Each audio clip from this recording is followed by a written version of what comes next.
Good morning and welcome to my event, coaching or training or both for salespeople. It's also something we do for leaders, but that'll be the topic for another video. Salespeople, the habits of top producers include being students of the game, having an attitude of gratitude, right? Remembering something that I remind my clients of, we live in a miracle, right? We're floating around on a little ball in the midst of a vacuum on a garden planet. And if you don't take time every day to appreciate that and to think about all the blessings you have, then you're missing out on the guidance of whatever you call the source of this. The source. It could be you call it the source. And there's many names for it. And the other part of that is that it's infinite, right? That we live in something we can't describe except to give it words like infinite or universe. That gives it boundaries in our what I call the acorn brain, that little small-minded thinker that resides up here. That voice that you have in your head, whatever you decide to call it. And most people believe they're thinking, so salespeople, top producers, question their thinking. They begin to push beyond what I call the story they tell themselves. So with the story that people tell themselves, and this is probably 95 or 98% of the population, they gather evidence to prove it's true because they want to be right and make everyone around them wrong. And if you don't question your answers, who will? And that's having a coach or having friends that will risk your wrath, that will give you the honest feedback, or maybe debate you about some conclusion that you're telling yourself, right? That story you're telling yourself. Most people gather evidence to prove it's true, despite evidence to the contrary, which might be their friends that are willing to risk their wrath. And that's called confirmation bias. So we go around gathering evidence to prove something's true, even though it may not be. And probably isn't when we're gathering evidence according to that little brain in our head, that little voice that Rainier Maria Rilke called the little hooligan, or George Ivanovich Gurdjieff called it the machine. And they both had similar responses to that, although they were separate by many years. They didn't walk this earth at the same time. But Rainier Maria Rilke said, will you let the little hooligan run you, or will you run it? And Gurdjieff said, will you let the machine run you, or will you run it? So top producers have people around them that'll help them question their answers. And they have a coach that helps them build a system for success that stretches them. The thing about training is, unless you measure it feverishly, how do you know that it's being applied? A lot of companies buy a few day seminars. Maybe they do it 2 or 3 times a year. Recently, I had one client, potential client, say they found a less expensive solution, which I said, I'm glad to hear you're even helping people win. The fascinating thing is one of the challenges of this sales team is they often default to a product that's less expensive. So they lose sales because they get their product spec'd in, and then other suppliers will substitute a less expensive product. So they're not planting their feet and looking for people who are committed to just selling their higher end, greater value product. And that's in the initial conversation, searching for partners who are committed Conversations that would be, well, if our product's spec'd in, if you're going to be representing us, then you have to use our product. And let's help you understand the value of it and the long-term benefits of people investing in our product. So it's interesting how when people go looking for training, often they want the least expensive alternative. Of course, that's not me or Southwestern Consulting. It's just not what we do. And I've been around, I have clients for 22 and 20 years, along with 10 and 9, and clients that have been with me for a long time. Why do you think that is? I'm around long enough to help them see, and myself, the return on investment. Their sales have grown, their incomes have grown. And it's because it's a combination of coaching and training. So I've done both. Sold training, delivered training, owned the license for a national sales training program. It's like a franchise. I guess they called it a license at the time. I think today it's a franchise. And I can tell you that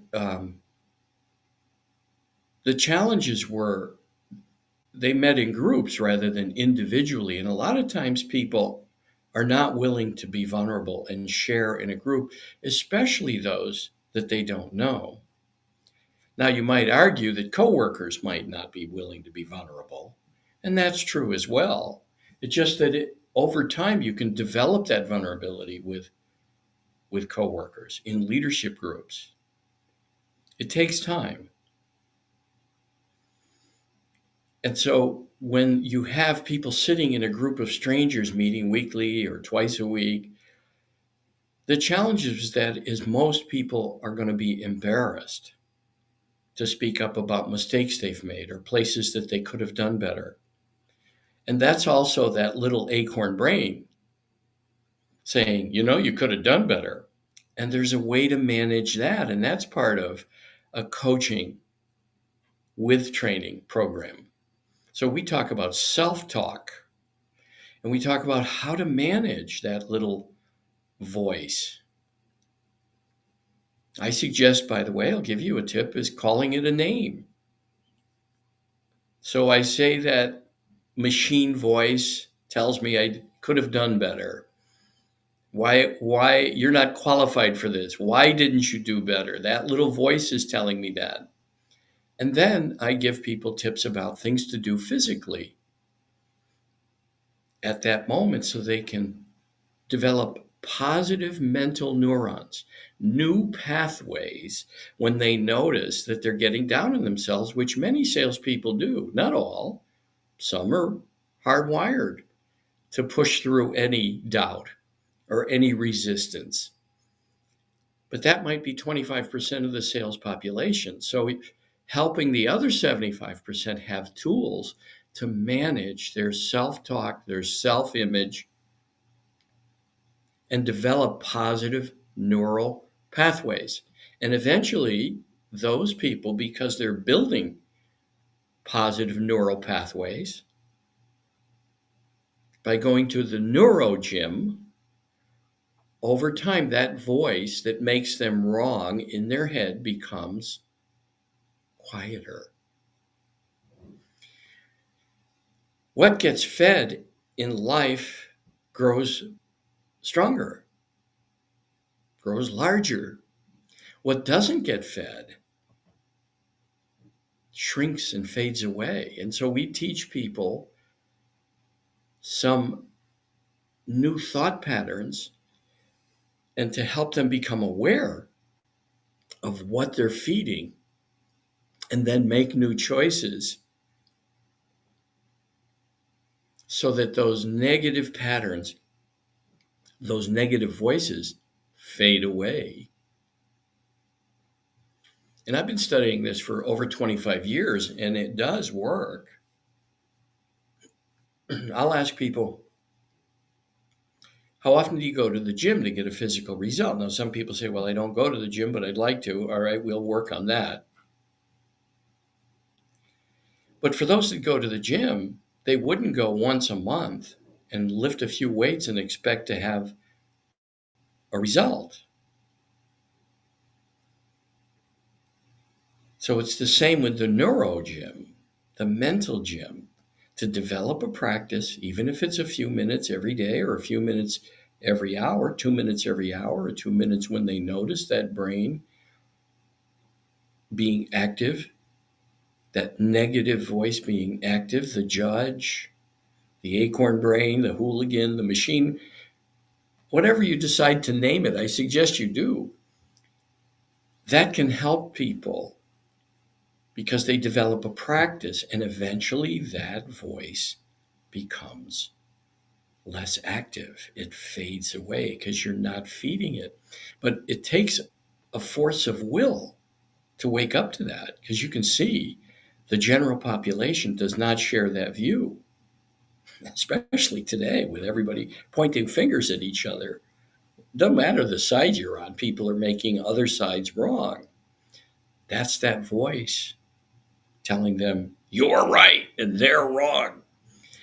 And what happens is that voice is insidious, and so then it takes them over and it affects their performance because they don't want other people to be right. Think about that. Think about what that causes in terms of relationships with the people around you.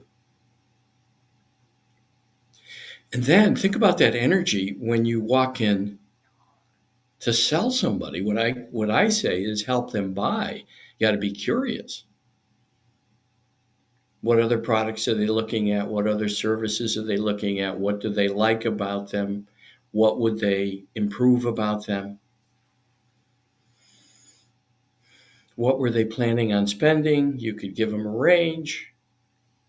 You planning on investing between $50,000 and $100,000 on training? Closer to 100 or closer to 50?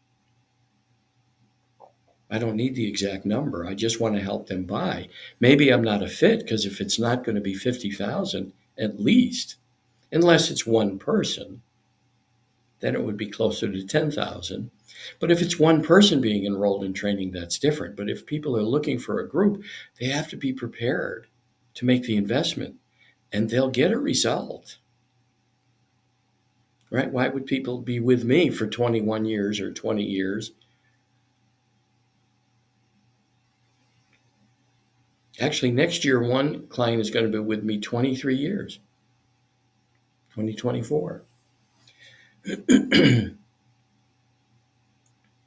their lives have changed dramatically because they were willing to do the work.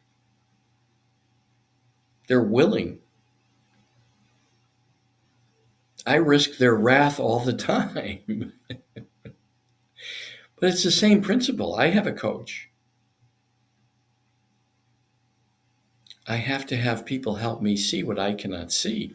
Fascinating, right? How we can see what others need to work on. And by the way, consider this, that's generally a place for you to look. What you can see in others is probably something you cannot see in yourself, especially if it bothers you in others.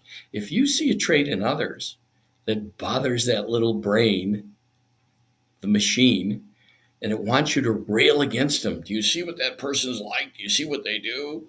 You see what they did the other day? I suggest you have it, because it's a story you're telling yourself, and you're gathering evidence to make the other person less than you. No one's less and no one's more. And now I know that clearly because I had a near-death experience on November 18th, 2002. 1 second in intensive care with two friends at the end of my bed, and the next second, one with everything and nothing.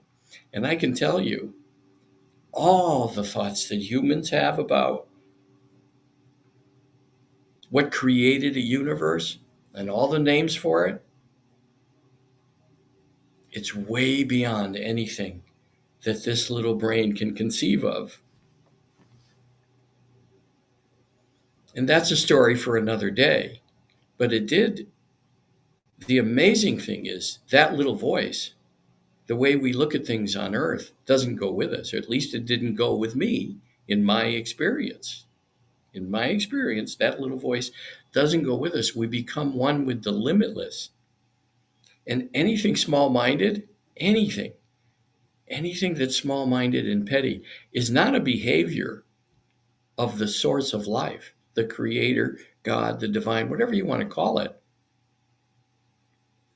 And so that's thinking that has to go into everyday goals and our behaviors, because people can sense it when we're small minded. We have a reaction.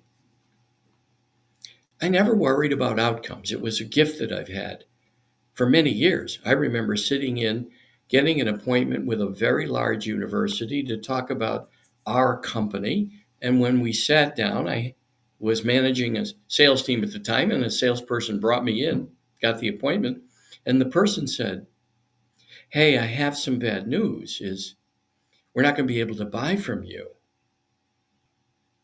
And I said, "Okay, would you mind telling me why?" And she went on to explain, "Well, we have 16 suppliers, and some we've done business with for 35 years. And how would we ever award the business to you guys?" And I said, "Well, that's fair. I'm not sure I would do that.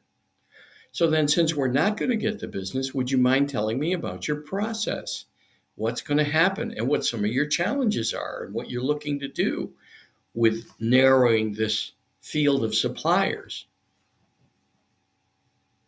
And she said, we're going to go from 16 to 1. And I said, "Okay, makes sense. You can consolidate your volume, probably get better pricing." She said, "Yes, that's our thought process." I said, "Okay."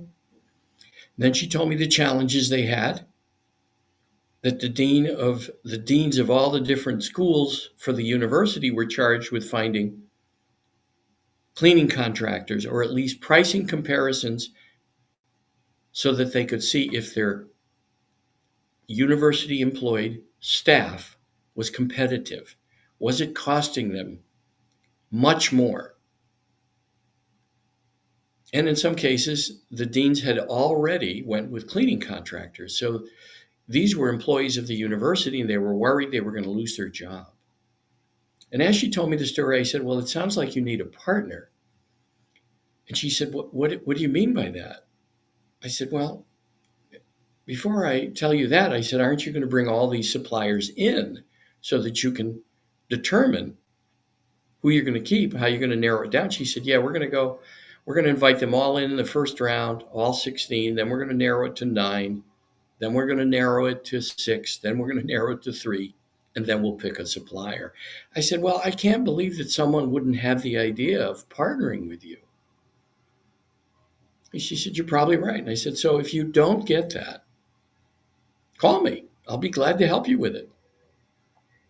2 weeks later, she called. Now, my salesperson wanted to kill me. But if you're not going to win, then you pull out all the stops. And I did give her a tidbit. You need a partner. You need a partnership. And I gave her a little tidbit. She said, "Well, what's that mean?" I said, "Well, without going into a lot of details, because you'll probably hear this, but we sell a lot of cleaning contractors. So I'll leave it at that." And 2 weeks later, I got a phone call. It said, "Steve, what was your idea about this partnership?" I said, "Wait." Her name was Linda. I said, "Linda, you mean to tell me no one had that idea?" She said, "No, no one." They said, "What did they do? Do you mind me asking?" She said, "No." She said, "They all went into a dog and pony show about their products, how they had been so great for us, and what they were going to continue to do to be great." She said they were selling. I said, "Oh, okay." She said, "Would you mind coming in to talk about this partnership?" I said, "No, not at all." said, would you do me a favor? She said, sure. I said, would you add me to the list of 16 and make me number 17? Would you consider us? She said, absolutely. Now, I'll make a long story short because we got awarded the contract. And there's other details about the story that are in my book, Helping People Buy. And I've had many scenarios that way, resulting in millions and millions of dollars in sales. But it's a behavior that salespeople have to learn. Top producers learn how to detach from outcomes and help people buy. And the ones that aren't interested, they'll hear it. I knew the guy that was talking to me about training wasn't really serious. He was trying to appease someone on his team who had brought me in. And it was okay because I'm always available to do the work, to help people, stretch them, challenge them, help them overcome. And maybe not always take the easiest way. It wasn't the easiest way for this lady in the university, and we helped them. She went against the grain. Imagine some of the existing suppliers learning that we were added to the process and had never sold them $1, and then winning it. Successful salespeople, top producers, have a lot of different attributes than the regular sales teams that have not been trained or coached. And that's why I recommend the combination of the two, and I love doing it. And it's something that Southwestern Consulting does, and that's why I added that certification, their work, to my work, along with John Maxwell and some of the other work that I do. The 5 Behaviors by Patrick Lencioni. But this is not a commercial about me. It's about helping people find the right solution. And if you don't have coaching and training, and if it's just seminars, I'm just suggesting that there's other options that'll give you a return on investment that'll exceed your expectations, or at least meet them. We don't make any promises because some people aren't open to coaching, but we identify those people. Imagine if you have people on your team that aren't open to coaching. Wouldn't you be better without them? That's a decision you make, but we give you the advice that they're not open. And when we do a workshop, we ask people to raise their hands if they're open to coaching, and the managers get to see who on their teams are actually open to coaching. And maybe put some skin in the game, pay for some of it. And we suggest giving them a goal if they hit it, where they get their skin in the game back. Let's say it's a 50-50 split for coaching and training, or a 25-75. Give them objectives that if they achieve them, they get their 25% back, and the company gets something too, because they get their sales growth, they get their new clients, they get their expanded margins. Nothing worthwhile in life comes from avoiding what's uncomfortable initially. Nothing. Can you remember something that just came easily to you that you didn't really actually appreciate later on if it did? So remember, the top producers are students of the game. They're always studying. They're open to learning and coaching.